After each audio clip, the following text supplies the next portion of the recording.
What's going on, Internet? Durlroz here, coming at you with another World of Warcraft video. Today we're going to be taking a look at Will of the Emperor, the final boss in the Mogu'shan Vaults. For this encounter we used 2 tanks, 3 healers, and 5 DPS. This is a 2-phase fight where at 20% Titan gas will persist until the end of the encounter.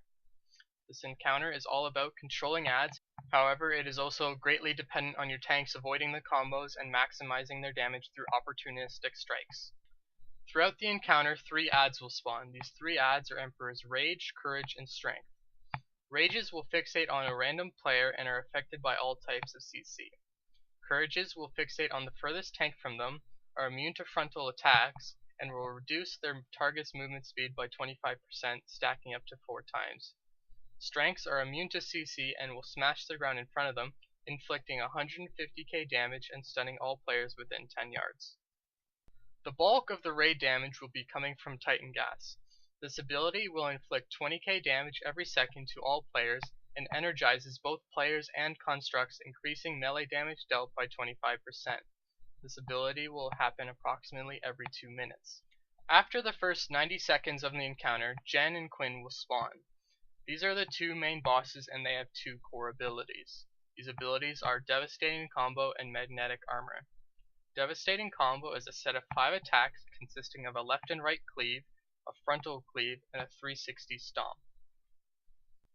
Being hit by one of the cleaves will result in a Devastating Arc debuff, which will inflict 200k damage and reduce your armor by 10% for 30 seconds.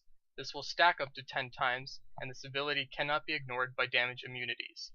Being hit by Stomp will inflict 150k damage and will stun you for 2 seconds.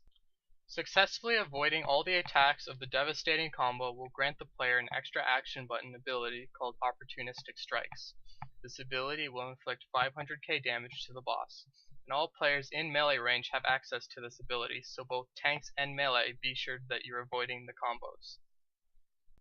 The second and final ability for Jan and Queen is Magnetic Armor. This ability magnetizes their current target for 10 seconds, and if the magnetized player moves more than 16 yards away from the construct, they will be pulled back in. So tanks, be mindful of this ability when trying to avoid the Devastating Combo. For this encounter we had the raid stack in the middle with 1 tank and boss on either side. The kill priority for the ad should be Courages, Strengths, Rages.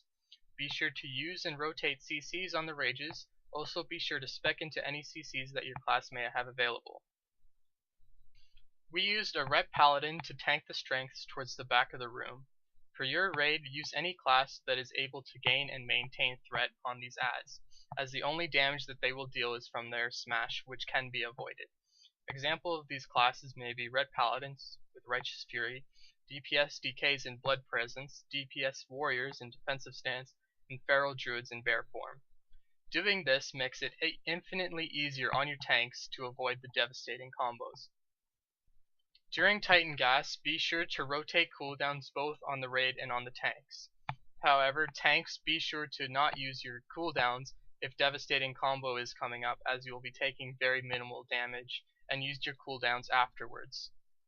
Overall, this boss is fairly straightforward, and if your raid can successfully control the adds, and your tanks can avoid most of or all of the combos, you should kill this boss with relative ease. I hope that this video helped you and your raid succeed in your first kill of Will the Emperor. Also feel free to drop a comment and subscribe to my channel for more and upcoming videos. As always, Internet, be cool and game on.